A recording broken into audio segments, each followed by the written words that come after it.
Bonjour à tous, on est content de vous retrouver en ce mardi 17 septembre.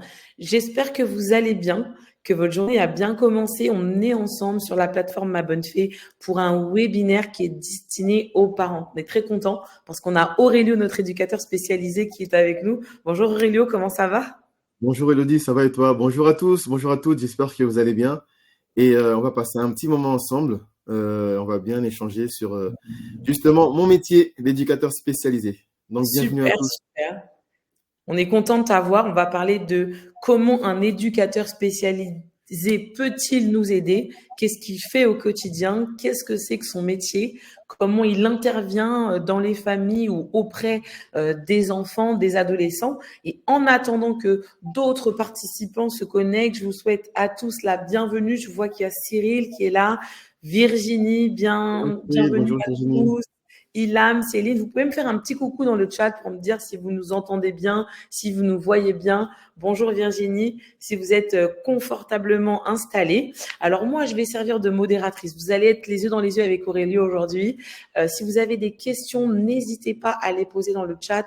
Vous savez, comme on aime échanger avec vous, on est là vraiment pas simplement pour vous apporter de la théorie, mais des bonnes pratiques, des échanges. Donc Aurélio, il est là pour répondre à toutes vos questions. Vous allez voir peut-être que vous connaîtrez déjà certaines choses qu'il va partager, mais pour qu'il puisse vraiment répondre de manière voilà individualisée et précise, et ben posez vos questions comme ça sera moins généraliste. Merci Virginie, merci Céline, bienvenue à tous. Ben Aurélo, je te laisse la main sur le webinaire, je te laisse commencer ton introduction, nous dire un peu de quoi tu vas parler, et puis à tous, je vous souhaite un bon webinaire.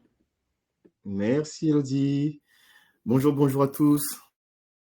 Alors on va prendre le train et les autres personnes prendront le train en marche. Alors, moi je suis très content de vous avoir. Du coup, je vais donc Elodie, elle a fait un peu le déroulé de ce qu'on va voir, mais on va être un peu plus précis. Donc du coup, de quoi on va parler aujourd'hui? On va parler alors l'éducateur spécialisé, c'est un acteur important dans le soutien aux parents qui ont des difficultés éducatives. Ensuite, on va voir pourquoi faire appel à un éducateur et pourquoi pas, pourquoi il faut le faire, pourquoi c'est important de le faire.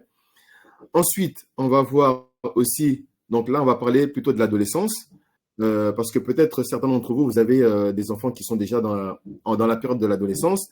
Et donc, on verra parce qu'on sait qu'à cette période-là, les ados sont un peu, ne veulent pas communiquer, ils ont des comportements, des fois, que les parents ne peuvent pas forcément comprendre. Et donc, il y a beaucoup de problèmes à ce niveau-là, et on va pouvoir en parler. Et ensuite, je finirai par les clés pour accompagner mon enfant, parce que la parentalité, c'est ça. Être un parent, c'est être en mesure de pouvoir accompagner son enfant, quelles que soient ses difficultés, et pourvoir à ses besoins émotionnels, psychologiques et physiologiques. Donc, on va voir tout ça. Alors, euh, l'éducateur spécialisé, un acteur important dans le soutien aux parents en difficulté éducative. Alors, c'est vrai que le métier d'éducateur spécialisé n'est pas toujours bien compris. Des fois, les éducateurs spécialisés, on peut les confondre avec des animateurs. Donc, on sait pas forcément trop où ils se situent. Et c'est pourquoi c'est important qu'on puisse faire ce webinaire et que je puisse vous expliquer quel est l'impact d'avoir un éducateur justement dans l'accompagnement dans lequel on a besoin. Alors, un acteur important dans le soutien aux parents en difficulté éducative. Alors, qu'est-ce qu'un éducateur? Qui est-il, cet éducateur? Premièrement, l'éducateur, c'est un travailleur social. Donc, tous les corps de métier qui travaillent dans la catégorie, dans le ce sont des travailleurs sociaux. Et sachez qu'un éducateur spécialisé, avant tout, c'est aussi un travailleur social. C'est aussi un assistant socio-éducatif qui participe à l'éducation des enfants, d'adolescents ou d'adultes en difficulté ou en situation de handicap. Donc, quand on dit qu'il participe à l'éducation des enfants, bien évidemment, il est là pour compléter, pour soutenir, pour accompagner les enfants en difficulté, les adolescents en difficulté, les adultes aussi, parfois, qui sont en difficulté. Donc, quand on parle d'adultes, on parle des parents, on parle des tuteurs, on parle de toutes les personnes qui ont des enfants. Et, bien évidemment, un éducateur spécialisé aussi, il travaille auprès de personnes en situation de handicap, que ce soit des enfants ou que ce soit des adultes. Voilà à peu près ce qu'est un éducateur spécialisé. Alors, maintenant qu'on a vu grosso modo ce qu'est un éducateur spécialisé, on a expliqué que c'est un travailleur social avant tout. Et donc, maintenant, on va voir les missions. Quelles sont les missions d'un éducateur spécialisé? Sachez que les éducateurs spécialisés accompagnent principalement, je dis bien principalement, des personnes qui passent par des temps difficiles ou qui éprouvent ou qui sont dans des situations difficiles. Donc, sur le plan social, ça peut être des problèmes, comme on l'a dit, intrafamiliaux, et aussi, comme on l'a vu tout à l'heure, des personnes qui sont en situation de handicap ou des personnes qui ont des troubles psychologiques, parce que sachez qu'un éducateur, on le verra plus tard, mais un éducateur peut travailler dans des hôpitaux. Donc, et du coup, un éducateur peut travailler aussi avec des personnes justement qui éprouvent des difficultés, qui ont des troubles psychologiques, ou physiques et ou mentaux. Donc vraiment, un éducateur spécialisé, c'est vraiment quelqu'un qui est au cœur des personnes particulièrement en difficulté. Donc, il accompagne, il oriente et il soutient. Donc, il accompagne. Pourquoi il accompagne? Parce que souvent, l'éducateur spécialisé, ce qu'il va faire, c'est qu'il va accompagner les personnes qui sont en situation de difficulté. Donc, il va les accompagner. Ça peut être dans le quotidien. Ça peut être… en fait, si vous voulez, l'accompagnement se fait en fonction de la problématique de la personne en difficulté. Et ça dépend aussi où l'éducateur se situe. Est-ce qu'il est en structure? Est-ce qu'il est libéral? Donc, dans toutes ces cas de figure, l'éducateur, il l'accompagne. Non seulement il accompagne, mais il oriente. Bien souvent, l'éducateur spécialisé, dans son accompagnement, il peut aussi orienter. Pourquoi? Parce que un éducateur spécialisé, il travaille aussi avec des partenaires, avec d'autres partenaires. Ça peut être des médecins, ça peut être des psychologues, ça peut être des associations. Et donc, quand le besoin est identifié, l'éducateur sait aussi orienter les personnes sans forcément ne plus accompagner la personne. Mais elle peut orienter pour avoir un suivi pluridisciplinaire. Non seulement il oriente, mais aussi il soutient. Parce que bien évidemment, comme on peut l'imaginer, des personnes qui passent par des situations difficiles, je pense à des parents qui passent par des situations difficiles, ils ont besoin de soutien. Et donc, l'éducateur spécialisé, il est là aussi pour soutenir, dans cet exemple que j'ai pris, les parents, justement, en leur donnant des conseils, en leur donnant des outils, en ayant une écoute aussi active et passive. Parce que bien souvent, quand des parents sont en difficulté, on ne sait pas forcément à qui demander de l'aide. Et ça peut être ce cas de figure, ça peut être aussi le fait qu'un parent aussi, c'est pas forcément plaisant de dire à des personnes qu'on a des difficultés à la maison. Donc voilà, il y a des parents qui peuvent s'isoler et l'éducateur spécialisé est là pour soutenir, le parent ou les parents. Donc, il accompagne, il oriente et il soutient des personnes en situation de difficulté. Ensuite, alors, sachez qu'un éducateur spécialisé, il accompagne des personnes en difficulté, mais ça va de la toute petite enfance jusqu'à l'âge adulte. Et ça peut même aller plus loin. Je vous prends un cas. Je vais vous donner beaucoup de cas concrets parce que je suis dans le métier depuis un certain temps. Ça fait 8 ans maintenant que je suis dans le métier. Et donc, j'ai évolué avec différents publics. J'ai évolué dans la petite enfance. J'ai aussi travaillé avec des enfants, des enfants de 6 à 12 ans. Et j'ai aussi beaucoup travaillé avec des adolescents de 12 à 18 ans. Et j'ai aussi travaillé avec des jeunes adultes de 18 ans à 25 ans. Et là, en ce moment, je travaille avec des enfants qui sont autistes, qui ont des troubles, de l'autisme, des troubles autistiques, et qui sont en situation de handicap. Donc, j'ai fait un peu tous les publics parce qu'un éducateur spécialisé, il est là vraiment pour soutenir tous les publics en difficulté. Et donc, du coup, ça passe de la petite enfance. Donc, c'est dans les structures, comme les crèches spécialisées, ou les jardins d'enfants, où l'éducateur spécialisé peut intervenir pour des enfants en situation de handicap, comme je l'ai dit, ou ayant des besoins particuliers dès leur plus jeune âge. Il y a aussi ce qu'on appelle l'enfance, donc ça va de 6 à 12 ans. Alors, l'éducateur spécialisé peut intervenir souvent dans les établissements scolaires, d'accord? Là, on sait que sur cette tranche d'âge-là, ils sont en primaire. Et donc, ça peut être dans les établissements scolaires, ça peut être dans les instituts médico-éducatifs, comme les IME. Moi, je travaille beaucoup avec les IME. Donc, les IME, ce sont des instituts médicaux. Instituts médicaux. Instituts médicaux, ce sont des structures, si vous voulez, médicaux, pardon. Et du coup, si vous voulez, dans ces structures-là, il y a des enfants en situation de handicap, des jeunes en situation de handicap. Et du coup, vous pouvez retrouver des enfants qui sont autistes. Voilà. Donc ça, ce sont les IME. Et vous avez aussi les centres de soins. Donc là, ça va plus toucher pour les personnes qui ont des traitements très lourds, qui ont des problèmes pathologiques très lourds. Et du coup, l'éducateur spécialisé peut travailler justement en pluridisciplinarité avec les infirmiers, avec les médecins, avec vraiment le corps médical. Donc tout ça pour avoir une complémentarité dans le soutien à la personne qui est en difficulté. Et aussi, du coup, c'est pour aider les enfants. Voilà. Donc l'école, pourquoi l'école? Parce que l'école, comme on le voit, l'école, c'est un lieu de formation, c'est un lieu où les enfants apprennent la vie, mais c'est un lieu aussi qui est très dur pour certains enfants. Et il peut avoir des difficultés scolaires, il peut avoir des difficultés sociaux, il peut avoir aussi des problèmes de harcèlement. Et donc, l'éducateur spécialisé, il est là aussi pour soutenir l'enfant, accompagner l'enfant et les parents, bien évidemment, parce que les parents sont concernés par rapport à ces problématiques. Et ou comportementales. Donc, ça, c'est pour les enfants de 7 ans. On a aussi les adolescents, donc les adolescents de 12 à 18 ans.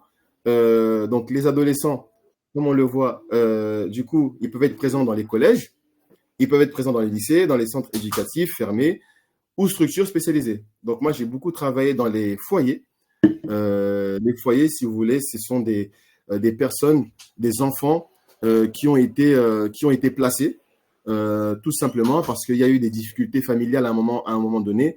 Et donc, ce sont des enfants, au travers de l'aide sociale à l'enfance, dit l'ASE, ils ont été justement accompagnés hébergés, accueillis dans ces structures-là. Et donc, c'est pour ça on dit des structures, des centres éducatifs fermés ou des structures spécialisées pour accompagner ces jeunes qui sont confrontés à des problèmes sociaux, familiaux ou comportementaux aussi. Comportementaux, pourquoi? Parce qu'on sait très bien que l'adolescence, c'est une période qui n'est pas facile, qui n'est pas simple. Et beaucoup de parents éprouvent des difficultés à pouvoir élever leurs adolescents.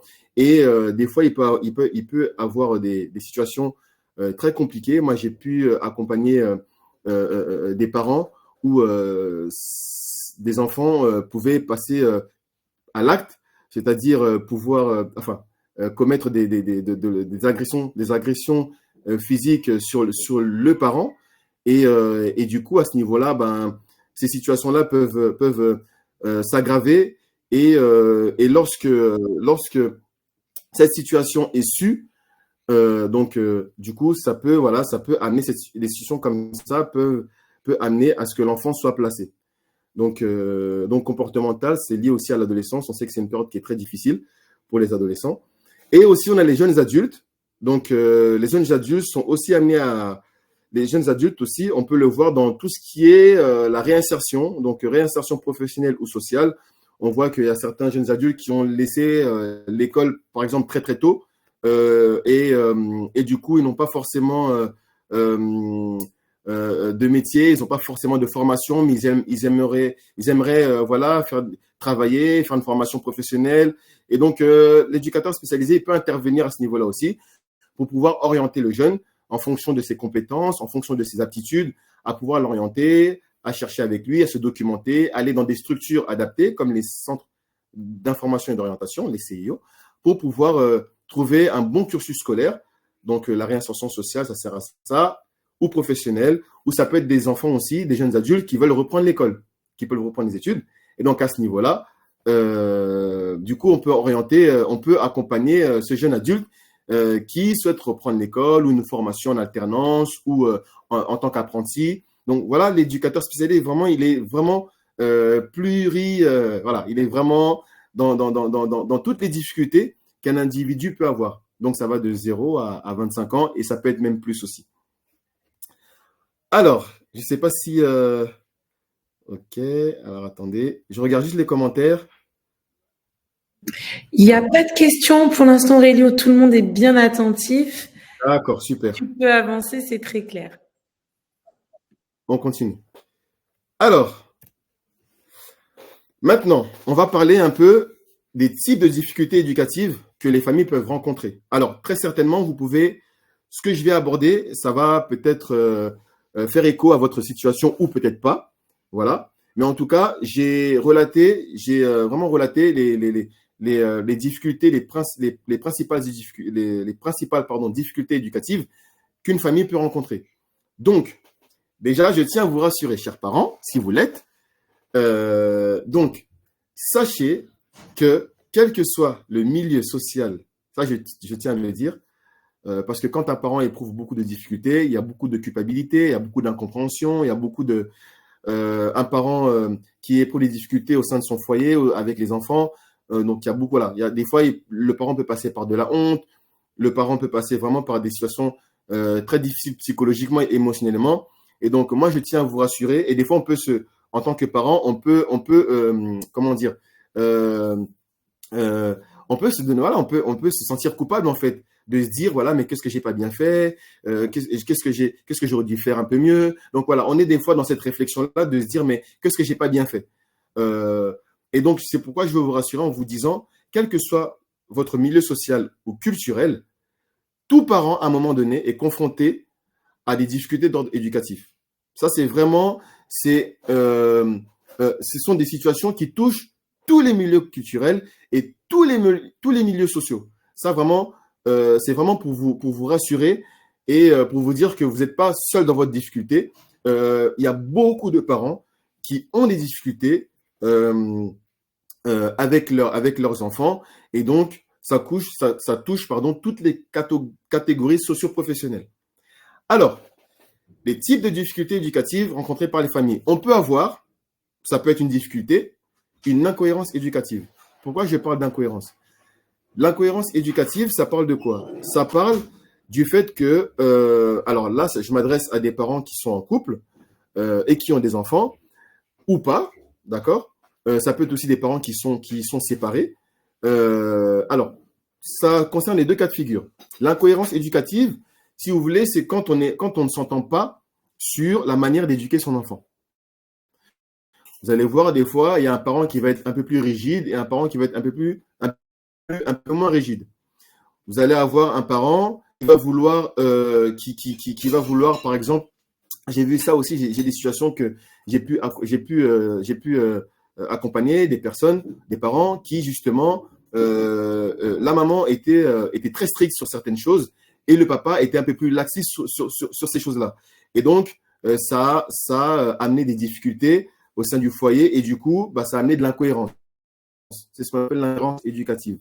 L'incohérence éducative, ça peut générer beaucoup de problèmes parce qu'un enfant a besoin d'avoir un cadre qui soit le même. C'est-à-dire, quand papa dit quelque chose, maman doit dire la même chose. Quand maman dit quelque chose, papa doit dire la même chose. Et l'incohérence éducative, c'est quand papa dit A et maman dit B. Vous voyez ce que je veux dire? Ou vice-versa. Et là, ça peut générer des situations compliquées et problématiques au sein du foyer. Ça peut être aussi l'arrivée d'un nouvel enfant, d'accord? Donc ça, je l'ai vu aussi. J'accompagne aussi des parents, justement, qui ont eu un enfant, un premier enfant, et qui ont eu leur second enfant au bout de 2-3 ans. Et pour toutes sortes, pour des situations bien précises où ils avaient besoin de se concentrer sur le dernier, où il y avait trop d'attention sur le dernier enfant. Et puis, l'aîné s'est senti délaissé. Et donc, l'aîné a commencé, donc l'enfant qui est plus grand, a commencé à se sentir rejeté. Et du coup, il a manifesté par des violences verbales et par des violences physiques. Et là, à ce moment-là, ça peut très vite rentrer dans un engrenage où les parents n'arrivent plus à gérer l'enfant qui est l'aîné. Donc ça, c'est des cas de figure aussi que je rencontre beaucoup. L'arrivée d'un nouvel enfant, au sein du foyer. Ça peut être aussi des situations justement où il n'y a qu'un parent, des situations comme on dit monoparentales. Et c'est vrai que bien souvent, je prends l'exemple d'une mère, mais ça peut être aussi l'exemple d'un père, ou l'exemple d'une mère où elle cumule le travail, elle doit s'occuper des enfants, elle est aussi dans le quotidien pleinement avec ses enfants, donc elle doit tout gérer, et non seulement elle doit tout gérer, mais elle doit aussi bien éduquer ses enfants. Et le parent, le papa ou la maman n'est pas forcément présent et n'assiste pas le parent qui a les enfants. Et du coup, ça peut aussi engendrer des problèmes à la maison, des situations où le parent qui est avec l'enfant a des difficultés. Donc, ça, on le voit souvent aussi, je le vois souvent dans des situations où il n'y a qu'un seul parent qui élève les enfants. Alors, ça peut être aussi des parents qui sont débordés, dépassés. Et donc, ça fait écho à ce que je vous ai dit avant. Quand un parent est débordé et dépassé, ça veut dire que bien souvent, alors ça m'est également arrivé. Tout ce que je vous dis là, ce sont des situations que j'ai déjà accompagnées et que j'accompagne encore. Un parent qui est débordé et qui est dépassé, c'est souvent un parent qui, lorsque je l'accompagne, ça peut, la difficulté, la situation a déjà duré, a perduré. Il n'y a pas eu de solution et la situation a perduré pendant 1 mois, voire 2 mois. Moi, j'ai déjà accompagné des parents, des situations où ça fait plus de 3, 4, 5, 6 ans ou 7 ans que la situation n'a pas pu évoluer, où il y a eu un engrenage et du coup, la situation difficile s'est amplifiée au sein de la famille. Et du coup, moi, j'arrive au bout de 7 ans et je dois accompagner ces parents, justement, qui se trouvent débordés et qui se trouvent dépassés parce qu'ils ne savent plus où donner de la tête, ils ne savent plus comment gérer leur situation familiale. Et donc là, ils sont complètement démunis. Ça peut être, donc j'ai mis en exemple le travail, la maison, prendre soin des enfants. Ça peut être des différentes tâches externes aussi. Ça veut dire que vous pouvez aussi avoir, il y a des parents, j'ai vu aussi, il y a des parents qui sont bénévoles, et j'ai vu des parents qui ont aussi d'autres responsabilités à l'extérieur. Donc, toutes ces choses-là cumulées, ça fait beaucoup. Et ça peut être aussi des choses que je vois aussi souvent, des conflits parentaux. Donc, en cas de divorce, en cas de séparation, ça, je le vois très fréquemment, malheureusement, des parents qui se séparent. Bien souvent, malheureusement, ce que j'ai pu constater, ce que je constate aujourd'hui, c'est que il y a beaucoup de frustration, beaucoup de colère entre les deux parents qui se séparent, qui divorcent, et du coup, les enfants ne sont pas protégés, ne sont pas préservés des conflits qu'il peut y avoir entre les deux parents, et du coup, ça peut générer des difficultés éducatives pour les deux parents. Ensuite, il y a le passage de l'enfance à l'adolescence. Donc ça, c'est vraiment un vrai sujet aussi, parce que on voit que notre enfant a changé, il n'a plus les mêmes comportements. Avant,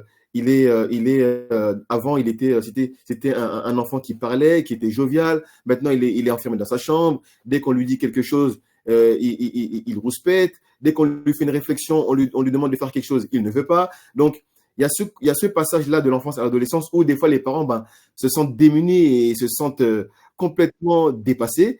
Et du coup, il peut avoir ces difficultés éducatives qui sont présentes dans les familles. Ça peut être également des parents qui sont en carence émotionnelle ou psychologique. Ça peut être un parent qui sont malades. On n'est pas des super-héros. Les parents ne sont pas des super-héros. Ce sont des êtres humains comme tout le monde. Ils peuvent être malades. Ça peut arriver la perte d'un emploi. J'ai déjà accompagné des parents, une maman. Alors, c'était un couple de parents qui avaient 2 enfants. Et la maman a été dans une boîte pendant 25 ans. Et du jour au lendemain, on l'a licenciée. Et c'était très difficile pour gérer cette situation. Et du coup, elle est tombée en dépression. Et forcément, quand un parent ne se sent pas bien, du coup, ce qui fait que le parent a du mal à pouvoir gérer le reste. Donc, ça peut arriver aussi, la maladie, tout ce qui est lié à des carences émotionnelles, psychologiques. Ça peut être aussi les enfants. Vous pouvez aussi, en tant que parent, avoir des enfants en situation de handicap. Ah oui, ça arrive. Donc, dans ce cas-là aussi, beaucoup de parents que j'accompagne aujourd'hui, comme je vous l'ai dit, moi, je travaille en ce moment dans une IME, dans une structure où on accueille des enfants en situation de handicap de 3 ans à 25 ans. Et du coup, la plupart des parents sont très, très démunis et ils ont besoin d'aide parce que c'est pas forcément simple d'élever des enfants qui ont de l'autisme ou d'autres troubles psychologiques. Donc, voilà, ça peut être lié aussi à ces problèmes-là. Donc là, j'ai vraiment bien développé les types de difficultés éducatives que les familles peuvent rencontrer et dans lesquelles les éducateurs spécialisés sont là pour vous aider. Alors, Alors ensuite, Aurélio, juste avant que tu continues, on est déjà à une demi-heure, donc je sais que tu as encore beaucoup, beaucoup de choses à dire. Je crois beaucoup qu'on de... était à la troisième slide et il y Ouais, avait une question oui, qui était de savoir comment fait-on pour bénéficier de l'aide d'un éducateur spécialisé lorsque l'on a un enfant 10. Alors peut-être que tu peux oui, avancer et que tu répondras sur la fin, puisque tu donnes des clés pour accompagner les parents. oui. D'accord, on va faire comme ça. Donc, je note la question. Et si Elodie, j'oublie la question, tu pourras me la rappeler. Donc, Bien entendu, bien entendu. je vous répondrai, vous inquiétez pas. Alors, je vais aller un peu plus vite. J'ai tellement de choses à dire, mais je dois aller un peu plus vite. On n'a qu'une heure. Donc, je vous ai fait des statistiques. Alors, 43% des parents éprouvent des difficultés éducatives avec leurs enfants. 25% sont des familles monoparentales et 41% sont des parents, justement, ce sont des parents qui éprouvent des difficultés à résoudre des problèmes qui concernent leur propre enfant. Donc 41%. Vous voyez que ce sont des chiffres quand même astronomiques en sachant qu'on est quand même 67 millions en France. Donc vous imaginez, ce sont des chiffres qui démontrent bien que beaucoup de parents sont concernés par des problèmes par des problèmes d'ordre éducatif. Donc, pourquoi faire appel à un éducateur? Alors, voici le champ d'action et d'exercice d'un éducateur spécialisé. Comme je vous l'ai dit tout à l'heure, afin de soutenir au plus près et au mieux les familles en situation de fragilité, l'éducateur spécialisé se fixe toujours des objectifs. Lorsque vous avez un éducateur spécialisé qui vous accompagne, il se fixera toujours des objectifs en fonction de la problématique qu'il a constatée dans votre situation. Donc, qu'est-ce qu'il va d'abord faire? La première des choses, il va créer du lien avec chaque acteur qui sont concernés par la problématique. Donc, si je reprends l'exemple des parents et des enfants, ça va être les parents, les deux parents. Ça peut être un parent dans le cas où l'autre parent ne peut pas, ou il y a des problèmes, il y a des difficultés à joindre l'autre parent. Donc, ça va être les parents, ça va être les enfants, bien évidemment. Donc, avec les enfants, ce qui se passe, comment on crée du lien? C'est-à-dire, si c'est un enfant, on va pouvoir jouer avec lui, on va faire beaucoup d'ateliers, on va jouer avec lui. Si c'est des adolescents, on peut sortir avec lui, faire des choses qu'ils aiment bien faire, vraiment pour créer du lien afin que la confiance puisse se développer. Ensuite, une fois que le lien est créé, donc ça, l'éducateur passe beaucoup de temps sur ça parce que sans lien, on ne peut pas travailler avec les familles, ni avec les enfants. Donc, c'est pourquoi que le lien, il est très important. Moi, ça m'est arrivé de faire 3 mois avant de vraiment travailler avec la famille, justement pour créer du lien, parce que je faisais face à deux adolescents qui ne voulaient pas d'un éducateur spécialisé. Pourquoi j'ai besoin d'un éducateur spécialisé? J'en ai pas besoin. Et donc là, ça m'a mis du temps avant d'avoir la confiance de ces deux jeunes-là. Et voilà, donc ça, c'est vraiment important pour pouvoir travailler. Ensuite, une fois que c'est fait, donc en fonction de la situation, il peut rencontrer les partenaires institutionnels. Si c'est un enfant qui a des problèmes à l'école, il va rencontrer l'école. Si c'est les partenaires de soins ou de santé, un enfant par exemple qui a des problèmes, des troubles psychologiques ou mentaux, il peut amener à rencontrer les médecins, l'hôpital, les psychologues aussi qui suivent l'enfant. Donc toutes ces structures-là, les associations, donc voilà, c'est ça les partenaires institutionnels que les éducateurs peuvent rencontrer. Ensuite, une fois que tout ça c'est fait, l'éducateur spécialisé, il va évaluer la situation, il va poser un constat et établir un diagnostic de la situation. C'est grâce à ce diagnostic à partir de là, que les objectifs vont se faire. Les objectifs vont se faire avec la famille, en collaboration avec la famille, parce qu'on ne peut pas travailler sans la famille. Une fois que ce diagnostic est établi, les objectifs sont finalisés. À ce moment-là, maintenant, l'éducateur rentre dans le processus du travail. Et là, il propose des solutions concrètes à la famille, des solutions concrètes et objectives adaptées aux problématiques constatées. J'espère que je ne vais pas trop vite. Alors, on disait, faire appel à un éducateur, oui, mais pourquoi? Donc, je l'ai dit tout à l'heure. Donc, un éducateur spécialisé peut aider une famille, justement, qui a des enfants en situation de handicap. Ça peut être voilà, des troubles mentaux, des troubles physiques, des troubles sensoriels. Donc, c'est pour ça la question tout à l'heure, elle était pertinente. j'y répondrai. Donc, effectivement, donc je vais profiter pour y répondre. Alors, si vous voulez, ce qu'il faudrait faire, il faudrait déjà passer par le médecin, votre médecin généraliste. À ce moment-là, le médecin généraliste, c'est lui qui va vous orienter. Et lorsqu'il vous oriente, et du coup, justement, si par exemple votre médecin généraliste, qui se fait souvent, il va vous orienter dans un établissement adapté. Et dans cet établissement adapté, c'est là que vous allez pouvoir rencontrer des éducateurs en structure.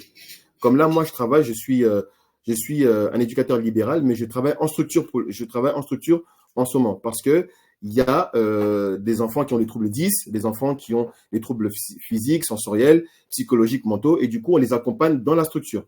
Après, ça peut être aussi, on peut faire appel aussi au département parce qu'il y a des éducateurs qui se déplacent directement au domicile des familles. Donc ça peut être aussi un cas qui est très concret où vous faites appel au département et vous signalez votre difficulté et vous allez voir qu'ils vont vous orienter et nous, on travaille aussi avec le département. Et le département nous mandate pour aller justement aider ces familles qui sont en difficulté.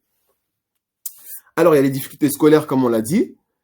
On a aussi, écoutez, tout ce qui est trouble du comportement, la protection de l'enfant. Donc, la protection de l'enfance, c'est l'ASE, l'aide sociale à l'enfance. Donc, l'ASE, c'est le département. C'est vraiment au niveau du département où se gère tout ce qui est orientation lorsqu'un enfant doit être placé, accueilli dans une structure d'hébergement, dans un foyer d'accueil, dans un foyer d'accueil, dans toutes sortes de structures où l'enfant peut être hébergé. Donc, c'est la protection de l'enfance qui est en charge justement de ça. Ensuite, vous avez tout ce qui est pourquoi faire appel à un éducateur. Pour des problèmes d'insertion sociale, comme on l'a vu, et professionnelle, l'accompagnement des familles, les addictions. Effectivement, un éducateur spécialisé il peut être amené à travailler avec des personnes, des adultes ou des jeunes qui sont addicts à la cocaïne, addicts à la drogue, addicts qui sont addicts à tout ce qui est lié aux drogues douces, au tabac aussi, bien évidemment. Donc, l'éducateur spécialisé est là pour orienter, pour accompagner, pour soutenir toutes ces personnes qui sont dans l'addiction. Des fois, ce sont des parents aussi qui font appel à des éducateurs spécialisés. Ça peut être des problèmes de justice, de délinquance. Donc, effectivement, les éducateurs, c'est ce qu'on appelle les piges. Ce sont des structures dans lesquelles ce sont des enfants mineurs qui peuvent pas aller en prison, mais qui sont dans comme on appelle, des structures pour mineurs. Donc, des centres éducatifs renforcés, des CER ou des centres éducatifs fermés, des CEF. Donc là, effectivement, ce sont des mineurs qui sont pas majeurs, qui ont eu des problèmes de justice, qui peuvent des fois être dans ces structures-là. Et les éducateurs peuvent évoluer aussi à ce niveau-là. Et donc, ça peut être aussi des troubles de la communication, de la relation. Ça peut être la relation père-fils, mère-fille. Voilà, tout ce qui est lié entre la relation parent-enfant. Alors, les particuliers de l'adolescence. Pourquoi beaucoup de parents aujourd'hui se questionnent et ne parviennent pas à comprendre leurs enfants, justement, les réactions de leurs enfants, le comportement de leurs enfants, parce qu'il a changé du tout au tout, parce qu'il est rebelle. Donc, toutes ces questions, pourquoi alors, c'est pourquoi j'ai tenu vraiment à vous faire un petit topo sur l'adolescence pour que vous puissiez comprendre pourquoi, si vous avez des adolescents, pourquoi votre enfant passe par cette période. Sachez que l'adolescence, c'est une période. Donc, ça veut dire qu'elle ne dure pas tout le temps. Nous tous, on a été des adolescents. Après, en fonction des caractères de chacun, en fonction de la situation familiale de chacun, en fonction de l'environnement dans lequel vous avez grandi, on n'a pas tous vécu la même adolescence. Mais généralement, l'adolescence, c'est la période du passage de l'enfance à l'âge adulte pendant laquelle se produit la puberté. Donc, c'est une période, comme je l'ai dit, de développement. Sachez que votre enfant, il passe de l'enfance à l'âge adulte, donc il se développe. Et donc, c'est vraiment une période de développement pendant laquelle les enfants dépendants veulent devenir des adultes indépendants. Certainement, vous faites face à ça, ou vous avez déjà fait face à ça. Mais bien souvent, vous allez voir un adolescent, il ne se considère plus comme un enfant et il veut tout faire tout seul et il se trouve grand et il veut partir de la maison. Donc, on entend souvent, oui, je veux partir de cette maison. On entend souvent, oui, je suis capable de le faire. Tu me prends pour un gamin, tu me prends pour une gamine. Donc, voilà. Donc, ce sont des jeunes garçons, des jeunes filles qui veulent devenir indépendants. Et donc, c'est une période qui peut commencer très tôt, vers l'âge de 10 ans. ça dépend de la maturité aussi de l'enfant, et qui dure jusqu'à la fin de l'adolescence, au début de la vingtaine. Donc, ça peut être 20, 21, 22, 23, voilà. Ça dépend aussi, comme je vous l'ai dit, de chaque individu. Alors, quelles sont les principales caractéristiques de l'adolescence? Sachez, chers parents, que l'adolescence, comme je l'ai dit, il y a plusieurs changements physiologiques, émotionnels, psychologiques qui surviennent pendant cette période. Donc, nous, on l'a vécu aussi. Et donc, sachez que un adolescent, il y a, comme on dit, cérébralement, il y a une partie de l'hémisphère du cerveau alors, cette partie du cerveau, elle a pour rôle de vraiment d'avoir de la maîtrise de soi. Elle a pour rôle le contrôle de soi, le jugement, les émotions, donc la maîtrise de soi. Donc, cette partie du cerveau, elle est là pour gérer en fait toute cette partie émotionnelle. Et du coup, cette partie du cerveau, elle subit un grand changement. Voilà. Et c'est pourquoi, en fait, l'adolescent est souvent marqué par des décisions mal avisées. Vous allez voir mais vous allez vous dire, mais attends, mais pourquoi mon enfant a fait cette bêtise? Mais pourquoi? Mais elle n'était pas comme ça, il n'était pas comme ça. Mais qu'est-ce qui lui est passé par la tête? Eh bien, justement, lorsqu'il y a ce changement qui se produit physiologiquement, eh ben, ça fait, on est vraiment dans cette situation-là où les ados prennent des décisions mal avisées, ils sont complètement imprudents, et ils ont aussi, comme on le sait, des réactions très émotionnelles, très explosives. Alors, je vous ai donné un peu les traits de caractère liés à l'adolescence. Alors, qu'est-ce que c'est un adolescent? Qu'est-ce que c'est un enfant qui passe par l'adolescence? Déjà, sachez qu'un adolescent, et ça peut vous aider aussi si vous avez des enfants qui sont adolescents, ça peut vous aider à mieux les comprendre et à pouvoir prendre la situation différemment, vous voyez, aborder la situation différemment. C'est pourquoi je vais vous donner ces points-là. Alors, quels sont les traits de caractère liés à l'adolescence? Un adolescent a besoin d'être reconnu par les autres comme une personne. D'accord? Vous allez voir souvent, un adolescent va dire, voilà, mais tu me crois jamais, tout ce que je te dis, tu ne me considères pas. Donc, l'adolescent, vous allez voir que bien souvent, il va avoir des paroles comme ça en disant qu'il est tout le temps discrédité par rapport à ce qu'il dit, par rapport à ce qu'il fait. Pourquoi? Parce que l'adolescent a besoin d'être reconnu par les autres, par les adultes, par les personnes qui l'entourent, comme une personne à part entière, et plus comme un gamin, comme ils vont le dire. C'est les adolescents aussi, ils deviennent plus indépendants. Vous allez voir qu'avant, ils vous sollicitaient pour tout et pour rien, et aujourd'hui, ils ne veulent plus. Ils sont dans leur chambre, quand ils font les choses, vous le savez après, des fois une semaine après, donc ils veulent s'éloigner de vous, parce qu'ils veulent être indépendants, ils veulent marquer leur indépendance. Des fois, vous allez entendre, oui, je vais sortir de cette maison, comme je l'ai dit tout à l'heure, je vais quitter cette maison, j'en ai marre de cette maison, laissez-moi tranquille. Donc là, vraiment, l'adolescent marque son envie d'être indépendant. Ensuite, c'est l'âge où on a une bande, donc il y a le sentiment d'appartenance à un groupe. Donc ça, c'est vraiment un sentiment lié à l'adolescence. Donc c'est l'âge où les garçons se retrouvent entre garçons et les filles se retrouvent entre filles. Vous allez voir que souvent, votre enfant, garçon, il va se retrouver avec une bande de potes. Et les filles, pareil. Donc, et c'est là où on dit qu'il s'identifie à un groupe. Voilà. Ensuite, alors, ce conseil-là, un adolescent accepte mal les ordres. Tu fais ça, va faire ta chambre, ça fait 2 fois que je te le dis, il ne va pas le faire. Ou il y aura de l'opposition, il y aura de la résistance. Pourquoi? Parce qu'un adolescent accepte mal les ordres. Là où quand il avait peut-être 8 ans ou 6 ans, il le faisait calmement, tranquillement. Bon, vous insistiez 2-3 fois, mais après il le faisait. Là, l'adolescent, vous allez crier et plus il va s'opposer à vous et ça peut devenir la pugilat. Il accepte mal les ordres, mais reçoit les conseils. Par contre, si vous allez différemment, vous abordez la question différemment, sans que ce soit un ordre, mais en lui disant, voilà, écoute, chérie, franchement, tu as laissé ta chaussette, ça fait 1 semaine que ta chaussette est là. Même si ton ami doit venir, essaye de faire quelque chose, quoi. Vous voyez? Donc là, vous lui signifiez qu'il range sa chambre, mais vous prenez un sujet, vous utilisez un sujet qui peut le toucher, un ami à lui qui doit venir ou quoi que ce soit, mais vous lui signifiez qu'il doit ranger sa chambre. Vous voyez? La différence entre l'ordre et le conseil. Ensuite, il a horreur d'être traité comme un enfant, comme je l'ai dit. Un adolescent, il va souvent vous dire, je suis plus un gamin, je suis plus un enfant, laisse-moi tranquille, patati patata. Donc, il a horreur d'être traité comme un enfant. Donc, chers parents, arrêtez d'infantiliser vos enfants. Ça reste vos enfants, mais ce sont des adolescents. C'est-à-dire qu'ils font la transition du passage de l'enfance à l'adolescence. Donc, essayez de les responsabiliser plutôt que de les infantiliser. Dans votre discours, dans votre manière de faire. Et même s'ils font des erreurs, ce n'est pas grave. Ce n'est pas grave. ils sont intelligents, ils sont en capacité de pouvoir se remettre en question, même s'ils ne le font pas devant vous. Ensuite, écoutez, les émotions varient selon sa condition physique, on l'a dit, hein. Ils peuvent avoir un caractère très explosif, ils peuvent être très nerveux, comme tout, ils peuvent être très renfermés. Ils peuvent rester dans leur chambre toute la journée, ne pas vous adresser à la parole juste quand il veut manger. Donc, il peut être très renfermé. Ça peut être aussi, il est sujet aussi à des sautes d'humeur, effectivement, hein. Là où votre enfant, il était complètement jovial, il était lisse dans son caractère, et là, pour un rien, il se fâche, pour un rien, il rouspète, pour un rien, il boude. Des sautes d'humeur, ça, c'est lié aussi à l'adolescence.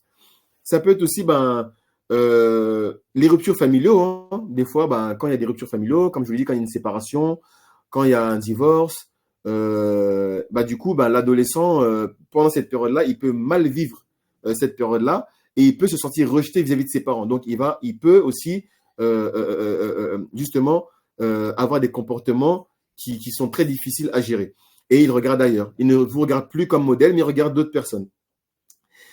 Il perd son identité en voulant ressembler à ses idoles. Bon, on l'a tous vécu ça, hein. On a voulu ressembler à telle star, à telle personne, à telle personne qui nous inspirait. On a voulu ressembler à des super-héros. Et donc, les adolescents aussi, souvenons-nous que on perd notre identité parce qu'on veut ressembler à nos idoles.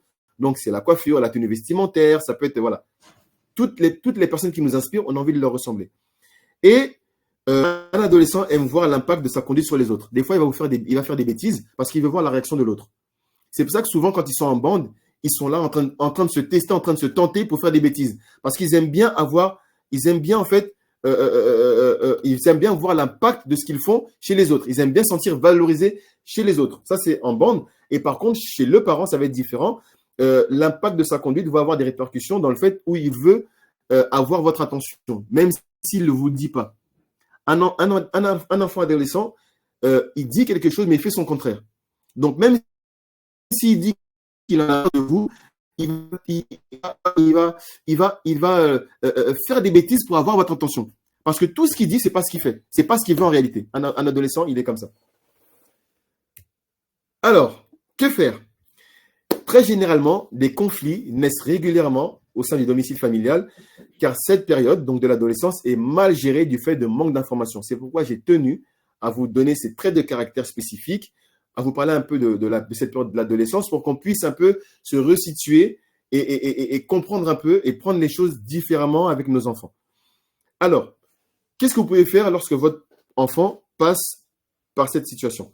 Il faut toujours se rendre disponible pour son enfant, même si votre enfant, vous en avez marre, même si vous êtes fatigué, même si vous n'en pouvez plus. Je peux le comprendre, mais sachez vous rendre disponible pour votre enfant, quoi qu'il arrive. Vous voyez? Parce qu'un enfant adolescent, ça reste un enfant. Même si lui ne se considère plus comme un enfant, ça reste un enfant.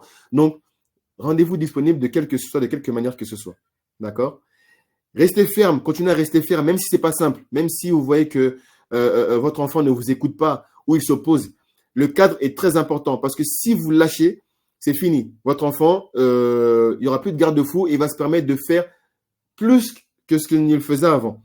Donc, gardez la fermeté, même si vous avez l'impression que ça ne sert à rien, si ça sert à quelque chose. Parce que même si vous faites face à de l'opposition, il sait qu'il y a un parent, les parents sont là et ils sont garants de ma sécurité. Ils le savent ça, mais ils ne vous le diront jamais. Donc, restez ferme et tenir le cadre fixé, malgré la résistance et l'opposition de son enfant. Demeurez dans le dialogue et l'écoute permanente. Ça, c'est important aussi. Même quand ils vous disent que j'en ai marre, c'est une parole. Considérez-la cette parole. D'accord? Quand ils vous disent des choses comme ça, des petites choses par-ci, par-là, considérez cette parole. Ayez des moments où vous pouvez les aider, où vous pouvez les écouter, leur poser des questions par rapport à ce qu'ils ressentent, même si vous ne comprenez pas tout, mais juste le fait d'écouter, ça peut leur faire du bien. D'accord? Proposez des temps de qualité individuelle afin de garder du lien et cultiver la relation parent-enfant. Ça, c'est important. Donc, proposez des temps de qualité individuelle. Individuelle, pourquoi? Parce que vous pouvez avoir une fratrie, 2, 3 enfants, 4, 5, 6, peu importe. L'adolescent, des fois, il a besoin d'être à part des autres. Il a besoin d'être à part. Il a besoin de se sentir considéré, comme on l'a dit tout à l'heure, être valorisé. Il a besoin de se sentir adulte. Et donc, du coup, il sera reconnaissant, même s'il ne vous le dira pas, que vous puissiez le prendre pour aller peut-être au cinéma, pour aller au McDo et de laisser ses petits frères et petites sœurs derrière. Vous voyez? Donc, ça va le faire du bien et vous serez et ça, ce sont des temps de qualité qui peut lui faire du bien et qui peut aussi vous faire du bien. Ça peut être des choses que lui, il aime bien faire. S'il aime bien le cinéma, bah, allez au ciné. S'il aime bien, si c'est une fille, elle aime bien faire les magasins, bah, faites les magasins. Peu importe ce que votre adolescent ou adolescente aime faire, faites-le. Passez des moments de qualité, donc ça, c'est important. Faire preuve de beaucoup de patience, parce que je sais que ça peut être très compliqué. Donc, faites preuve de beaucoup de patience, même si c'est pas simple, je le reconnais. Mais ça reste une période. Se montrer compréhensif, comme je vous l'ai dit, hein, toutes ces caractéristiques, je vous les ai données pour que vous puissiez grandir en compréhension, que vous puissiez être plus compréhensif et que vous puissiez avoir un peu plus de hauteur. Ne pas hésiter à passer le relais, parce qu'effectivement, on peut être fatigué. On n'est pas comme je l'ai dit tout à l'heure, on n'est pas des super-héros. Vous pouvez être fatigué, et s'il y a des conflits, ça peut générer des conflits, donc vous pouvez passer le relais soit à votre conjoint ou votre conjointe, ou sinon, vous pouvez passer à un adulte référent. Ça peut être un oncle, ça peut être un ami, vous voyez. Donc, n'hésitez pas, en fait, à en parler, à faire passer le relais à des personnes de confiance, des adultes de confiance. Donc, appuyez-vous sur des tiers, de la famille, voilà, à qui vous avez confiance. Alors, les clés pour accompagner votre enfant. Alors, le mal-être. Donc, ça peut être aussi pour les enfants qui passent par de la dépression. Donc là, je vous ai donné aussi quelques points sensibles. Alors, quand je parle de tristesse et inquiétude, bon, les enfants peuvent être tristes, hein. Là, il ne s'agit pas de cette tristesse-là. Il s'agit d'un enfant qui est triste quotidiennement. D'accord, qui est triste quotidiennement et vous voyez que cette tristesse-là, elle perdure dans le temps. Vous voyez? Donc là, il faut s'inquiéter, d'accord? Enfin, il faut s'inquiéter, il faut être alerté plutôt. Donc, la tristesse, l'inquiétude, l'irritabilité, la colère, la mauvaise gestion de ses émotions, l'absence de joie de vie, d'accord? Ça fait partie aussi des enfants, justement, qui dépriment, ou des difficultés à éprouver du plaisir. Vous avez beau lui faire des choses qui lui plaisent, il va vous dire, mais je m'en fous. Ou il va pas vouloir, il va pas vouloir accepter ou faire ce que vous voulez, et malgré que c'est quelque chose qu'il aime et qu'il aimait, ou qu'elle aimait, vous voyez. Et là, vous allez voir qu'il éprouve aucun plaisir, ou elle éprouve aucun plaisir. Le sentiment du désespoir ou de l'inutilité. Pourquoi? Parce qu'il va vous dire, voilà, je ne sers à rien. Vous savez, vous avez des enfants qui disent, dans l'adolescence aussi, hein, voilà, je ne sers à rien, je sers à rien, je ne comprends rien, c'est quoi cette vie, j'en ai marre, je vais mourir. Vous avez des enfants, des adolescents qui passent par la dépression et qui ont justement des paroles comme ça, qui peuvent avoir des paroles comme ça, d'accord? Ils se sentent inutiles, et il y a ça. Il y a aussi, alors, des difficultés à accomplir les activités quotidiennes. Donc, ça peut être, moi, j'ai déjà accompagné un enfant une adolescente qui est restée toute la journée dans sa chambre. Même pour prendre une douche, c'était compliqué parce qu'elle ne voulait rien faire. Elle ne voulait plus aller à l'école. Elle est restée dans sa chambre.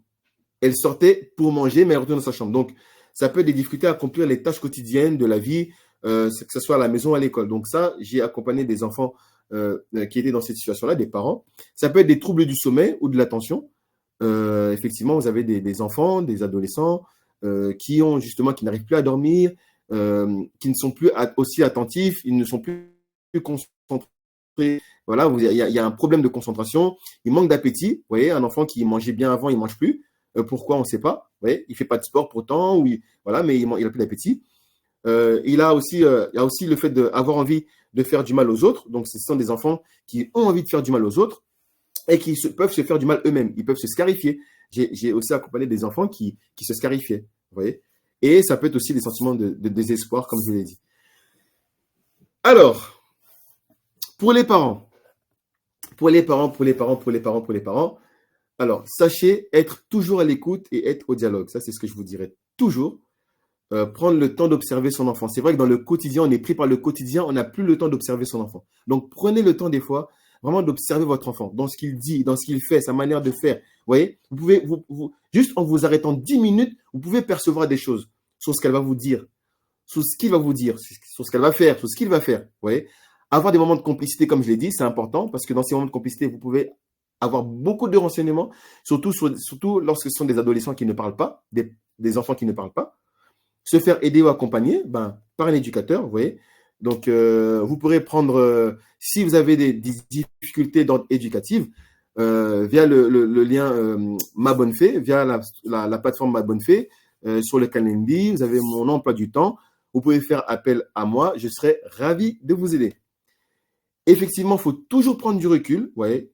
et ne pas surréagir. Parce que ça, c'est souvent quand on est débordé, quand on est fatigué, bien souvent, en tant que parent, on peut surréagir. Vous voyez, moi, j'ai déjà accompagné des parents qui ont déjà donné des fessées, qui ont déjà, voilà, qui ont donné des fessées pour les enfants et qui ont et des gestes beaucoup plus graves avec des enfants beaucoup plus grands ou pas.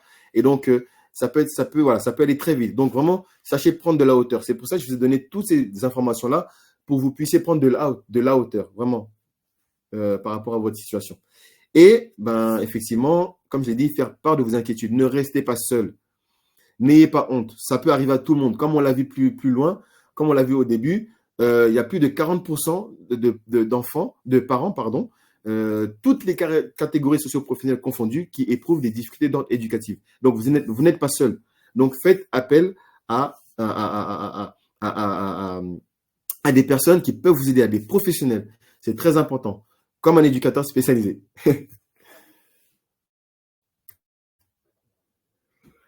Donc voilà, je suis là pour vous. Et donc, n'hésitez pas si vous avez des questions. Là, on va passer aux questions, Élodie. Si vous avez des questions, s'il y en a eu, bien évidemment. Si vous avez des questions, si vous avez envie de prendre un rendez-vous avec moi, je serai ravi de vous aider et de pouvoir répondre à votre problématique. En tout cas, vous aider au mieux que je pourrai. Eh bien, écoute, Aurélio, il n'y a pas de questions dans le chat. Je pense que tout le monde a suivi ton webinaire avec beaucoup d'attention. On a eu quelques petits problèmes techniques, mais bon, apparemment, la majeure partie d'entre les participants, en tout cas, t'ont bien entendu, ont bien reçu le message. J'espère que ce webinaire vous a éclairé sur le métier de l'éducateur spécialisé. Vous avez vu à quel point c'est large. Aurélio, il s'est soudé pour vous donner les infos. Peut-être qu'il y a des questions sur des sujets spécifiques. Peut-être que vous avez des enfants qui ont, par exemple, qui ont de la neuroatypie, comme les troubles 10, le haut potentiel, ou tout simplement des problèmes de comportement, de communication à l'école, des sujets de harcèlement. C'est tellement large et c'est tellement passionnant. Nous, chez Ma Bonne Fée, on est toujours ravis d'accompagner les parents, les salariés et aussi les enfants, parce que Aurélio ne vous l'a pas dit, mais quand vous avez des séances en fait qui vous sont octroyées par votre entreprise, eh bien Aurélio, il fait un point avec vous, mais il a aussi la possibilité de rencontrer vos enfants, de leur parler, et tout se passe en visio. Donc quand vous allez sur son agenda, vous avez les créneaux qui sont disponibles pour que justement aussi votre enfant puisse avoir accès à quelqu'un. Vous savez, des fois il n'y a pas de problème particulier, mais on a l'impression, voilà, qu'il y a une opacité dans la communication et on a besoin d'une tierce personne qui va être là, et votre enfant, il va pouvoir discuter avec Aurélio en se sentant en sécurité, en pouvant raconter ses petits secrets. Alors bien entendu, Aurélio, il vous fait toujours le débriefing de ce qui se passe en séance avec vos enfants, mais ça aussi, c'est possible. Alors, est-ce qu'on a des questions? Je vois qu'il y a Leïla qui est en train d'écrire une question. Je ne sais pas qui sont nos participants qui sont encore connectés, mais en tout cas, n'hésitez pas. Voilà, j'ai Leïla qui te dit merci pour ce webinaire. Je sais que je peux vous contacter. Je sais que je peux vous contacter. Ok, je ne connaissais pas cette possibilité, donc merci. Voilà, ça sert aussi à ça.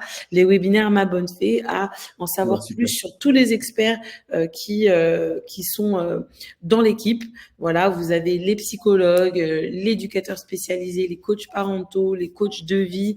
On est tous là à votre disposition. Écoutez Aurélio, merci à toi d'avoir donné toutes ces informations sur ton métier. Je sais que tu accompagnes énormément de familles qui bénéficient du service Ma Bonne Fée, et on a de très très bons retours de tes accompagnements. Donc merci beaucoup pour ta bienveillance, pour ton dynamisme pendant ce webinaire. Je vous dis à tous un grand merci d'avoir participé. Bien entendu, vous allez pouvoir retrouver le replay très rapidement sur la plateforme Ma Bonne Fée. Merci Virginie pour votre commentaire.